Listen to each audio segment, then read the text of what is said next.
কাছে এ বাড়িতে আপাতত সবচেয়ে রহস্যমণ্ডিত মানুষ তুলিকে মনে হয়। সেদিন বলা কথাগুলো যেন অন্তুকে সন্তুষ্ট করতে পারেনি সত্যি হিসাবে। অন্তুর শানিত ধারণা কথাগুলো খুব অগোছালো আর বানোয়াটের মতো লেগেছিল। হামজা কিছু বলে না, তুলি নিজের বাপকে কিছু বলে না, জয়কে বললে টেনে হিঁচড়ে যেখানে পায়ের কাছে এনে ফেলবে জয়কেও বলে না, কারণ খুবই অপরিপক্ক লেগেছে, পালিয়ে বিয়ে করছে সেটা মেনে নেবার পরও এই দ্বিধা। তার উপর আবার হামজা, নিজেই জোয়ান তাগড়া পুরুষ, সে এই আধুনিক যুগের পুরুষ, তার উপর যে ফেরেস্তার মতো নৈতিকতা তার। সেখানে তুলির কথাগুলো অসঙ্গ, অসঙ্গতি ছাড়া বিশেষ কিছু পায়নি অন্তু। আঘাতের দাগগুলো দেখলে সীমান্তের নামে কেস হবে 10টা। তার উপর সেই লোকের ডিভোর্স লেটার পাঠিয়েছে। অন্তু একটু বিভ্রান্ত নয়, তার হবু উকিলের মাথাটা মোটেও মানতে পারে না আর না মেলাতে। শাহানার অপারেশনের ডেট ফিক্সড হয়েছে, তার আগে ওনাকে কিছু মেডিসিনের উপর রেখে ব্যথা নিয়ন্ত্রণ রাখতে পরামর্শ দেওয়া হয়েছে। সকাল সকাল হুমায়ুন দোতলা ব্যাকওয়ার্ড খোলা জায়গায় বসে আছে। শাহানা এই শরীরে স্বামীর জন্য বড়া আর চা নিয়ে গিয়ে পাশে বসে রইল। দুজনের মাঝে কখনো ঝামেলা হতে দেখা যায়নি। পরস্পরের সব কিছু ভাগিদার জন্য দুজন, পাপ সুখ দুঃখ সব। হুমায়ুন সাহেব আজ কদিন পানের খুব নেশা জেগেছে। অন্তুকে ডাকছেন, আরমিন, আম্মা শুনতেছো? জি মাম্মা, কিছু দরকার? দুটো পান বানায় আনতো আম্মা। অন্তু পান বানাতে পারে না তেমন, তবুও চুন সুপারি জর্দা খড় সব দিয়ে দুটো পান বানিয়ে এনে দিল। রান্নাঘরে রিমি খাটছে। এই মেয়েটাকে অন্তুর কেন জানি খুব ভালো লাগে। বলা বাহুল্য অন্তু বেশ খিটখিটে মেজাজের। কখনো কখনো তার মনের ভাবের সাথে মুখের আচরণে মিল পড়ে না। এটা হয় যখন সে কাউকে ঘেন্না করে। কারো প্রতি ঘেন্না জন্মালে তার সাথে আচরণের কপটতা চলে আসে। আবার ওর কথাবার্তা খুব বিষ ঢালা টাইপের, যে যেমন তার সাথে তেমন। কিন্তু রিমিকে ভালো লাগে ওর। বাপের বাড়িতে এত সমৃদ্ধ থাকার পরে এ বাড়িতে সাধারণ বউয়ের মতো সারাদিন চারিদিকে সামলায় চলে। কিন্তু হামজার সাথে সম্পর্কের সমীকরণ খুব জট পাকানো। সব কাজ করছে, বউয়ের কর্তব্য পালন করছে চুপচাপ, কিন্তু সেখানে আন্তরিকার বড্ড অভাব। প্রথমে মনে হতো বাপের বাড়ির লোকের সাথে বিরোধিতার কারণে বোধহয় হামজার উপর ক্ষিপ্ত রিমি, কিন্তু এখন বিষয়টা আরও জটিল লাগে। জয় বাড়িতে নেই আজ 2 দিন। কি কাজে বেরিয়েছে কোথায়? অন্তু সারাদিন এ বাড়িতে টই টই করে ঘোরে। মনটা কী সব যে বলে তার, তার মধ্যে বেশি কথা বলে এবারে তার আশেপাশে গা ঘেঁষে আছে এমন ভয়ানক ব্যাপার আছে যা তার খালি চোখে পড়ছে না। তবে যা চোখে লাগালে সেসব দেখা যাবে না, সেটাই বা কি। সেদিন ঝাড়ু হাতে পুরো বাড়ি ঝাড়তে লাগলো। কাজের মহিলাটা পিছে পিছে ঘুরছে ঝাড়ু কেড়ে নেবার জন্য। শেষ অবধি ধমকে মেরেছে, আর না পেরে, আপনি আছেন বলে ব্যাপারটা এমন তো নয়। আমি কাজ করলে তো পাপের পর্যায়ে পড়ে, আর কাজ তো আছে সেগুলো করুন। এবারের নকশাটাই অদ্ভুত। অন্তু মধ্যবিত্ত পরিবারের মেয়ে, এসব বড় বাড়ির নকশা তার কাছে অদ্ভুত লাগাটাই স্বাভাবিক। এদের কত রকমের ঘর, কত রকমের ইউনিট থাকে সব। বিশাল ডাইনিং স্পেস পেরিয়ে লিভিং রুমের বাঁ দিকে পড়ে থাকা ঘর, ওটার পাশ দিয়ে দেওয়াল ঘেঁষে যে সরু রাস্তাটা গেছে ওটাকে একটা চিকেন বারান্দার মতোই লাগে। বাইরে থেকে বোঝা যায় না। দোতলায় সাধারণ এই বাড়িটা, ভেতরটা বেশ বিস্তৃত। অন্তু সেদিকে এগিয়ে যেতে সরু বারান্দার শেষ পর্যায়ে একটা কাঠের দরজা, কি যে কারুকার্য, এত ঝলমলে কারুকার্য দোতলা সদর দরজা নেই। অন্তু সেদিকে এগিয়ে যেতে পেছন থেকে রিমি গম্ভীর ডাক শুনে থেমে গেল। এদিকে কি করছেন? এদিকটা পরিষ্কার করুন, এখানে ঝাড়ু দেওয়ার দরকার নেই। অন্তুর পর্যবেক্ষক দৃষ্টি এড়িয়ে যায়। আপনি কি কিছু লুকাচ্ছেন রিমি? কি লুকাচ্ছি সেটা আপনি বললে জানতে পারবো। আপনি যখন বুঝেছেন যে লুকোচ্ছি, তখন এটা বোঝা উচিত যে লুকোচ্ছি। আমি জানি লুকোচ্ছি না। অন্তু মৃদু হেসে বলল, এখানে আমি আবার আসবো তাও আপনি জানেন। চুপ থাকার সিস্টেম নেই আমার ভিতরে।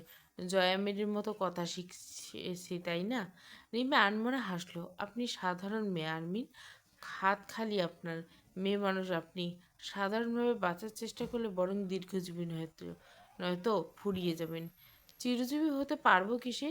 সেটা তো হওয়া যায় না। তাহলে আর দীর্ঘজীবী দিয়ে কি করব? আর চুপ বেঁচে থেকে যদি চিরদিন এভাবে বেঁচে থাকা যায়, বরং একদিন মৃত্যুর হাতে ধরা দিতেই হয়, তো কেননা আজ মরি, কিছু করে মরি, শোনেননি? কাল করবে তো আজ, আজ করবে তো এক্ষুনি। জীবনে মৃত্যু যখন অবধারিত, তখন তা আজ হোক, আজ তো এখন। রিমি সেদিন বেশ কিছুক্ষণ চুপচাপ চেয়ে বসেছিল। জয়ের সাথে বিয়েটা স্বাভাবিক ছিল না, তাই না?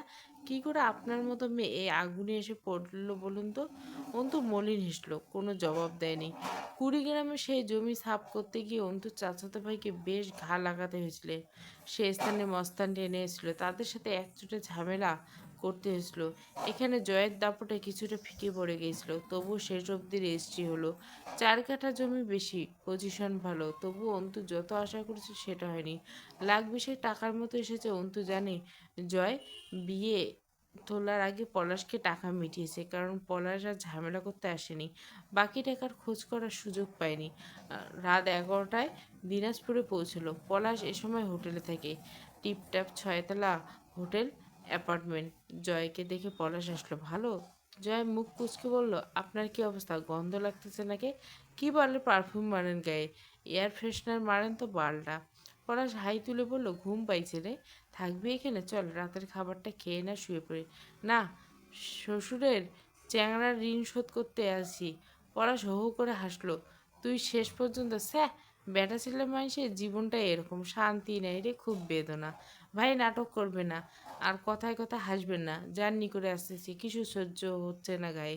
তুই আমার সাথে খুব খারাপ আচরণ করি জয়, তবু আমি কিছু বলি না। এটা আমার ভালোবাসা না, স্বার্থ।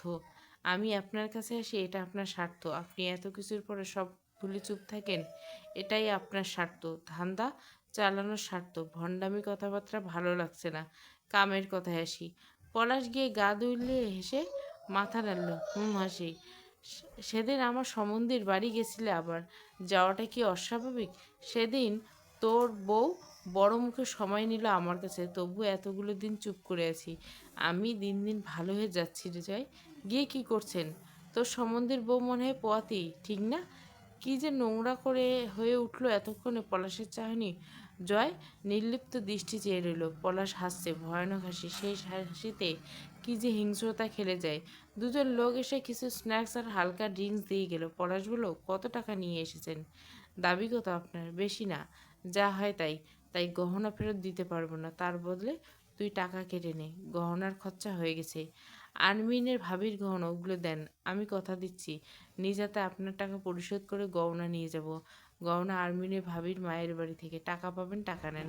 পলাশ গম্ভীর এসে সোফায় দুহাত এলিয়ে বলল, ইলিগ্যাল কিছু করছি না, টাইম আপ। আর গহনা আমার, নিয়ম অনুসারে গহনা বিনা কথায় আমার।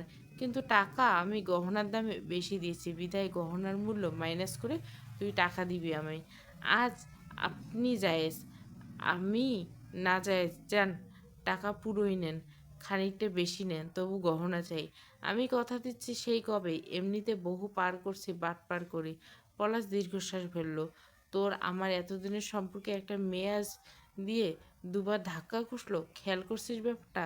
জয় হাসলো। খালি আমার আপনার না, ও আমার সাথে আরও অনেকের, অনেকের সাথে আরও অনেকের নড়িয়ে চড়িয়ে রেখেছে, তবুও ওর মনে হয় ও কিছুই করেনি। ওর হাত শক্ত হয়নি। Something huge special for her, it's not that. Palash ঠোঁট কামড়ে হাসলো। I also acknowledge, but I am want you handle hold her down a bit. মেয়ে মানুষের ওড়াউড়ি দেখার অভ্যাস নেই আমার। ইউ নো ওয়েল, মেয়ে লোকের কী পরিমাণ চুলকানি আছে আমার। এনি হাউ হাউএভার, যদি এমন বেপরোয়া হয়, I have don't know, I long all be able to surprise to myself of cutting her squander. Joy ঢকঢক করে 2 গ্লাস পানি খেলো। হাতের কবজি দিয়ে বাচ্চাদের মতো মুখ মুছে বলল, আপনি আর্মিনের বাপের বাড়ি থেকে নিজেকে গুটিয়ে রাখুন, তাতেই চলবে, বাকিটা আমি সামলে নিব। রাবের কণ্ঠে অভিমান।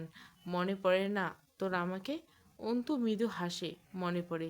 ভেতরে অনেক কথা আর জীবনের প্রতি ক্ষোভ জমেছে আম্মু। আব্বু চলে গেছে, আমায় রেখে। বলার মতো কেউ নেই। তোমাকে বললে বোকার মতো চেয়ে থেকে শুনবা, বুঝবে না বিশেষ। তবু দরকার তোমাকে। সামনে বসে কথাগুলো বলার পর যে গালে মুখে হাতে বুলিয়ে চুল বাঁধতে বসবে, ওই আদরটুকু দরকার আমার। কিন্তু আসতে পারছি কই? খুব কাজ নাকি রে ওই বাড়িতে? মলিন হাসলো অন্তু, বুঝতে দিল না রাব্যাকে। এই নিয়ে কাজ? আম্মু, আম্মু শরীর ভালো তো? তোর খুব দেখতে মন চায় অন্তু। একটু ভালো লাগে না বাড়িতে? তোর বাপ চলে গেল, তুইও ফেলে চলে গেলি অন্তু। আমার জ্বালানোর মানুষ দুইটা নেই, কি করব ক? তো সারাদিন ভাই ফরমাস খাটাবো কার? আর কারা ধমকাবে আমারে? আমার দম আটকে আসে রে অন্তু। আরেকবার ডাকো তো অন্তু বলি। এ বাড়িতে কেউ ডাকে না ওই নামে। তখন বুঝি এই নাম, এই ডাক যে কারো মুখের নয়, আমার লোকদের ডাকা এটা। আরেকবার ডাকো। তুই ভালো আছিস তো অন্তু? খারাপ আছিস নাকি? বড় দোতলার বাড়ি, অভাব অনটন নেই, চিন্তা ভাবনা নেই, বেশ চলছে আম্মু। সত্যি বলছিস? অন্তুর মনে হলো তার বোকাশোকা সরল বাঙালি আম্মুটা বেশ বুদ্ধিমতী মতো কথা বলছে। শ্বশুরবাড়ি ঘানি টানা মেয়ের মায়েরা বুঝি মেয়ের কণ্ঠস্বর বহুত কিছু বুঝে ফেলার বিশেষত্ব ধারণ করে। অন্তুর এক দেহে বহু সত্তার বাত। তার মাঝ থেকে এই মুহূর্তে কোমল বাচ্চা সত্তাটা খুব ধাক্কাধাক্কি করছে। মনটা হালকা করে উঠছিল। এভাবে আম্মু কেন কল দেয় না? গম্ভীর কণ্ঠে কেন জিজ্ঞাসা করে না কবে আসবি এ বাড়িতে? আশা লাগে না তোর মাকে দেখতে? তোর মা দেখতে চাইছে তোকে। নিজের কথা বলবে না। চাপা স্বভাবের মানুষগুলো ভালোবাসার অন্যরকম সুন্দর হয়। অন্তু গলি ধরে আসে। রাবে ডেকে উঠুন অন্তু। অন্তুর বুকটা ধুক করে ওঠে। কী হয়েছে আম্মা? রাবেয়া চুপ থাকেন। অন্তু বোঝে কোনো বিষয়ে দ্বিধাদ্বন্দ্বে ভুগছে রাবেয়া। সে অবাক দেয়। কী হয়েছে আম্মু? কিছু বলবে? কি সমস্যা? পরিশেষে বললে রাবেয়া, তুই না বলেছিলি পলাশে টাকা দিয়ে এরপর কোণে সাজবি? হ্যাঁ তো, গর্জে ওঠে অন্তু। পর মুহূর্তে জলের মতো শান্ত কণ্ঠে বলে, পলাশ গিয়েছিল নাকি বাড়িতে? দৃঢ় বিশ্বাস নিজের ধারণায় অন্তুর। রাবেয়া চুপ ওপাশ থেকে। অথচ অন্তুর ধারালো মস্তিষ্কে আন্দাজের সাথে সাথে রাবেয়ার অস্ফুট ফুঁপানো কান্দা দুয়ে দুয়ে চার মিলে গেল। অন্তু মৃদু হাসে। আম্মু, টাকা দেওয়া হয়েছে। ও এমনি গিয়েছিল হয়তো শয়তানি করতে। গিয়ে বলেছে নিশ্চয় টাকা পাইনি, মিথ্যে বলছে। আর যাবে না, নিশ্চিত থাকো। জয়া মেয়েটির বলে সেই ব্যবস্থা করবো আমি। রাবেয়া এরপর অন্তুর খোঁজ খবর নিয়েছিল, বিভিন্ন ধরনের কথা বলেছিল অন্তুর সাথে। সেসব আর কানে যায় না অন্তুর। মাথাটা আউলে উঠল। দ্রুত বলল, পরে কথা বললো আম্মু, এখন রাখি। মামা শ্বশুর ডাকছে আমায়। অন্তু হিসাব মিলিয়ে নেয়। জয় মিথ্যে কথা বলেছিল, একটু অবাক মতো বিষয় নেই। আর বরং নিজের উপর অবাক হলো। জয়ের কথা মেনে নিশ্চিন্তে থাকার কথা ভেবে আক্রোশে মাথার চুল টেনে ধরে অন্তু। না জানি পলাশ বাড়িতে গিয়ে কী করে এসেছে। সে সময় নিশ্চয় আন্তিক বাড়িতে ছিল না। যন্ত্রণা ওকে কত দুর্বল করেছিল। ও কেবলমাত্র আব্বুর ক্ষেত্রে দুর্বল, সেক্ষেত্রে বারবার আঘাত করা হয়েছে। পলাশের রূপটপে সেদিন মানুষের সম্মুখে হাসপাতালের খাটিয়ার পাশে জয় যেদিন কাছে এলো, সেদিনও ঘেন্নায় অন্তুর কান্না থেকে মুখটা কুঁচকে যায়। নিজেকে আবর্জনার চেয়েও বেশি ময়লা লাগে। সেদিনের মানসিকতার দুর্বলতা ওকে এতটাই নিচে নামিয়েছে, ভাবতে গা শিরশির করে উঠেছি। বারবার হাত দুটো নিষ্পিস করে সেই জয়ের রক্তাক্ত ক্ষততে একটাও আঘাত কেন করেনি জয়কে? কতগুলো ছুরি গচ্ছিত রেখেছে নিজের কাছে, তার একটা জয়ের দেহে চালাতে পারেনি কেন? এরপর থেকে জয়কে রাতে মন ভরে মদ খেতে দেয় অন্তু। বেশি খেলে সোফাতেই ঢলে পড়ে। এরপর নিশ্চিন্তে ঘুমানোর চেষ্টা করে। জয় বাড়ি ফিরল রাত 2টোর দিকে। হুমায়ুন সাহেব দরজা খুলে দিল। দুই চারটে কড়া কথা শোনালেন। বিপক্ষ হলো শাহানা। চুপ করো তুমি, কি করছো এমন? এক সময় নিজেও ঠিক হয়ে যাবে। বয়স কত হয়েছে? ও আরমিন, ঘরে তোলো জয়কে। অন্তু বারান্দায় দাঁড়িয়েছিল। ঘৃণায় চোখ বুজে গায়ে শ্বাস ফেলে অন্তু। প্রশ্ন করে বাতাসকে, এই সকল নোংরা নারীগুলো তৈরি করতে নিশ্চয় কোনো নর্দমার মাটি ব্যবহার করছিল সৃষ্টিকর্তা। জয় ঝাড়া মেরে নিজেকে ছাড়িয়ে বলে, কি বালের আদিক্ষেতা দেখাচ্ছ, ছাড়ো। বাথরুমে ঢুকে চোখে মুখে পানি এ, নিয়ে এসে বিছানায় বেশে অন্তুকে ডাকে, ঘরগলি এক গ্লাস তেঁতুলের শরবত আনো। দুঢোক গেলে শালার হ্যাংওভার কাজ করতেছে। অন্তু সামনে এসে দাঁড়িয়ে জিজ্ঞেস করলো, কোথায় গিয়েছিলেন? যা বললাম তা করো, পরে ইন্টারভিউ নিবে। আমি যা বললাম সেটার জবাব দিন। অন্তুর হুঙ্কারে বদ্ধ চারদল গুংড়ে উঠল। জয় মাথা তুলো, তুমি কি চাচ্ছ আমি উঠি? এক ধাক্কাতে দোতলা থেকে সরাসরি বেহেস্তে পৌঁছে যাব। নিষেধ করছি না, চেঁচাবে না। কানে কোনো সমস্যা নেই আমার। অন্তু মুহূর্তের মাঝে মোটা কাচের ফুলদানিটা তুলে ছুঁড়ে মারে জয়ের দিকে। ফুলদানিটা জয়ের কপালে শুকিয়ে যাওয়া ক্ষততে লাগে। গলগলিয়ে রক্ত বেরিয়ে এসে লুটিয়ে পড়ে জয় মেঝেতে। পরক্ষণে অন্তুর গাটা শিরশিরিয়ে কেঁপে ওঠে। সে টের পায় সে হ্যালুসিনেশন কাজ করছে। তীব্র ইচ্ছা বিভ্রম হয়ে চোখে ধরা দিচ্ছে। অসীম ধৈর্যের সাথে জিজ্ঞাসা করে, আপনার গালে জিবা কয়টা? আল্লাহর রহমতে একটাই। তোমার কয়টা? দেখি হা করো তো। পা ঝুলিয়ে শুয়ে পড়ে যায়। কোথা থেকে আসছেন? কত কাজ থাকে আমার, প্রতিদিন তো আর ঘরে বসে থাকি না। আজ আর বিশেষ কি? অন্তু দাঁতে দাঁত ঘষে। আই আক্স to you again, where did you go? এবার মিথ্যে বললেন। আল্লাহর কসম, আমি আপনার জিহ্বা কেটে আলাদা করে ফেলবো কণ্ঠনাল থেকে। জয় ভুরু কুচকে উঠে বসে কিছুক্ষণ অবুঝের মতো চেয়ে থেকে অন্তুর দিকে। পরক্ষণে ক্ষুধার্তের শিশুর মতো উঠে দাঁড়িয়ে থাবা দিয়ে ধরে অন্তুকে। বান্দির বাচ্চা, তোর কলিজা বের করে ওজন করে দেখব আর একবার আওয়াজ করবি তো। তোর মতো জানোয়ার পারে কি? বাটপাড়ি চুরি চামারি অবিচার আত্মসাৎ করে লোকজনের মুখে খোলার আগে তাদের কলিজা বের করে মুখ বন্ধ করা, এই তো। আর কিছু পারলে তবে না হয় করতি, আমার সাথে না হয় তাই করবি। জয় অন্তর গাল চিপে ধরে, ভয় পাইস না কেন তুই আমাকে? আমি তোকে ছাড় বেশি দেই নাকি তোর ভয় কম? ভয় পাইস না তুই কেন? তোর মতো রাস্তার ছেলেকে ভয় পাওয়ার আগে আমার শরীর শেয়াল কুত্তায় ছিঁড়ে খাক। যে কথা রাখতে পারিস না তার আশ্বাস কেন দিস? এক ছুতোয় রেখে দিয়েছিস পলাশের জানোয়ার আবার আমাদের বাড়িতে যাবার। প্রতিদিন কত লোক মরে দাফন হয়, অথচ পলাশ অথবা তোদের মতো বেজন্মাদের হায়াত লম্বা। জয় আস্তে করে ছেড়ে দেয় অন্তুকে। শান্তস্বরে পড়ে, বেজন্মা আমি না। আমার থেকে ছাড় পাওয়া বন্ধ হলে কুকুরের মতো ছিঁড়ে খাওয়া হবে তোমার পরিবারকে, এটা ভুললে চলবে না। অন্তু দেওয়াল ঘেঁষে মেঝেতে বসে পড়ে চোখের পানি ছাপিয়ে কড়া কণ্ঠে বলে, মেরে ফেলছেন না কেন? শুধু জান ছাড়া আর কিছু তো বাকি রাখেননি। কি আছে আমার আর আমার পরিবারের? দুনিয়াটা আপনাদের, আমরা তো সব মাটির পোকা। আপনারা হাঁটছেন পিষে মূর্ছে যাচ্ছি। এবার না হয় করব দিয়ে সব। না সইতে পারছি না কিছু করতে পারছি, এটা বড় যন্ত্রণা। অন্তু মাথাটা দেওয়ালে এলিয়ে দেয়। জয় চেয়ে থাকে অন্তুর মলিন মুখশ্রীতে। এখন শান্ত, অথচ মিনিট খানেক আগে বাঘিনীর মতো গর্জন করছিল। বহুরূপিণী। জয় চোখ ফেরে না। অন্তু ছাদের দিকে তাকে আনমনে বলে, রক্তের ভাইকে ক্ষমা করেনি, যদিও ও যা করেছে ইচ্ছে করে করেনি। অথচ আপনি পলাশ হামজা পাটুরি যা করেছে সব পরিকল্পনা মাফিক, নিজেদের ক্ষমতা জাহির করতে কিচ্ছু ছাড়লেন না। আর কত জয়ামিন? পলাশকে প্রতিদিন দেখতে হচ্ছে না, ও দূরে। অথচ আপনি রোজ সামনে আসেন, এক ঘরে এক ছাদের নিচে। আমার আপনার সম্পর্ক নামটাও কি যখন হচ্ছে? সহ্যের সীমা মাপার ফিতা দরকার। আমি একটু বেশিই ধৈর্যশীল, তাই না? জয় চুপচাপ চেয়ে থাকে। অন্তুর চোখের কোণা পেরিয়ে এক ফোঁটা জল গড়াতে যাচ্ছিল। অন্তু সেই নোনা পানিটুকু আঙ্গুলে মুছে এমনভাবে ছুঁড়িয়ে ফেলে যেন কোনো অপবিত্র নোংরা কিছু চোখে বিঁধে গেছে। জয় কপালে হাত চালিয়ে জোরে জোরে শ্বাস ফেলল। বেড সাইডে টেবিলের উপর থেকে হ্যান্ড প্রেসিং বলটা তুলে হাতের মুঠে চাপতে থাকে বারবার। অন্তু চোখ বুঝে মেঝেতে বসে থাকে। অস্ফুট স্বরে বিড়বিড় করে, আব্বুকে মেরে ফেললেন আপনি, অথচ কায়দা এত নিখুঁত। দোষ দেওয়া যায় না আপনাকে, ঠিক আজরাইলের মতো। মানুষ মরলে কেউ আজরাইলকে দোষ দেয় না, দোষ হয় রোগ অথবা মৃত্যুর কারণে। বোকা মানুষ জাতি ভুলে বসে রুহুটা নিয়ে গেছে সৃষ্টিকর্তা দূর। আমার পর্দাকে নিলে বিনা কারণে নেয়। কারণ তো আছে অবশ্যই, জানেন। একবার থুতু দিয়েছিলাম আমি আপনাকে, অন্য কেউ হলে কী করতেন? হয়তো একবারের বদলা দুবার, আচ্ছা তিনবার থুতু দিত আমার মুখে। কিন্তু সেখান যেখানে কথা জয় আমিরের, আপনার উপর মুগ্ধতা জমানোর একটা বাক্স কিনতে চাইছি। আপনি এত চমৎকার, আর পাঁচটা মানুষের মতো আপনার বিকৃত মস্তিষ্ক জিদের একটুও মিল নেই, পুরো ডিফারেন্স।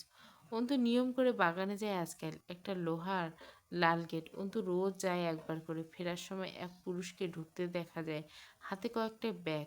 অন্তুর দিকে বারবার তাকাচ্ছিল। লোকটা উঠে যাবার সুযোগ নিয়ে নিজে ওয়ার্কশপে দেওয়ালে আড়ালে দাঁড়িয়ে থেকে উপরে উঠে এলো দোতলায়। পরে জানা গেল এটা তুলির স্বামী। হুমায়ুন সাহেব ডেকেছেন। হামজা এসে বসলো। কোয়েল দৌড়ে এসে আব্বুর গলা জড়িয়ে ধরে কোলে চড়ে বসলেন। এক ব্যাগ বিভিন্ন খাবার দাবার ধরিয়ে দিল সীমন্ত। হাস্যোজ্জ্বল চেহারা, কথাবার্তা সুন্দর করে বলেছে কোয়েলের সাথে, বুকের সাথে জাপটে ধরে বসে আছে মেয়েকে। অন্তু ফের সন্দেহ হলো, এই লোক এত খারাপ? আসলেই মারধর, নেশাভাঙ, ডিভোর্স। বৈঠকে জয় নেই, ক্লাবে গিয়েছে সকালে। গতকাল থেকে মিছিল শেষে হানাহানি হয়েছে, কার নাকি বুক ফুঁড়ে গুলি চলে গেছে, বেশ কয়েকজন আহত বিরোধী পক্ষের হামলায়। এসব অবশ্য হামজার পার্টির সাথে হয়নি, হয়েছে সাংসদ সদস্য মহোদয়ের সাথে। সেখান থেকে জয় যাবে ভার্সিটিতে, সুতরাং সে এই বৈঠকে নেই বরাবরের মতো। তরু চা বানিয়ে দিল, অন্তু তার ট্রেতে তুলে নিল, নাস্তা সাজিয়ে এনে সোফার সেন্টার টেবিলে রাখে। কথা তুলল হামজা, সরাসরি বলল, দেখ সীমান্ত, সংসারে ঝামেলা হবে সবার, কিন্তু ডিভোর্সের ব্যাপারটা ঠিক বুঝলাম না। আমি অবুঝ নাকি ঘটনা বেশি জটিল? তোর এরকম সিদ্ধান্তের বিশেষ উপযুক্ত কারণ খুঁজে আজ দুদিন এত হাঙ্গামার মাঝে বেশ হয়রানি আমার। সীমান্ত চুপচাপ বসে রইল, আর কোনো মেলক নেই বৈঠকে, অথচ অন্তু দাঁড়িয়ে রইল ট্রে হাতে নিয়ে। হামজা বলতে পারল না সরাসরি, বারবার আর চোখে তাকালো, কিন্তু অন্তু সেসব অগ্রাহ্য করে দাঁড়িয়ে রইল। শাহানা কাছতে কাছতে এসে বসলেন। বেশ কিছুক্ষণ নীরবতা ভেঙে হুমায়ুন সাহেব কিছু বলতে কেউ বললেন না। শাহানা বেশ কোমল স্বরে বললেন, তুমি জানো সীমন্ত, তুমি আবার বাপ হইতে যাচ্ছ এই সময় এইসব? ওটা আমার বাচ্চা না। ঘরটা থমকে যায় সীমান্তের ছোট্ট একটা বাক্যে। অন্তু কিঞ্চিত ভুরু জড়িয়ে ফেলে। বসার ঘরে থাকা পুরনো ঘড়ির পেন্ডুলাম ঢং ঢং করে বেজে উঠে জানান দেয় বিকেল 4টা বাজছে। চলবে। অবরুদ্ধ নিষেধ, পর্ব 25।